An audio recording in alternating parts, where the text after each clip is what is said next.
Hello বন্ধুরা, তোমরা সবাই কেমন আছো? আশা করি ভালো আছো। আমিও খুব ভালো আছি।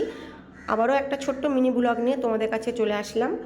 সকাল সকাল মাকে নিয়ে চলে গেছিলাম কলকাতা এসএসকেএম হসপিটালে ডাক্তার দেখাতে, মানে পিজি হসপিটালে। তো হসপিটালের গেট দিয়ে ভেতরে ঢুকে যাচ্ছি। হসপিটালের ভেতরে কত পেশেন্ট রয়েছে, কত মানুষ রয়েছে। হসপিটালে না আসলে বোঝা যায় না মানুষের শরীরে কত রোগ আছে। আমি আর মা এখানে হেঁটে হেঁটে চলে যাচ্ছি। তো মাকে এখানে ডাক্তার দেখাবো আমরা এই বিল্ডিংয়ে, স্কুল অফ ফিজিক্যাল মেডিসিনে মাকে ডাক্তার দেখানো হবে এই বিল্ডিংয়ে।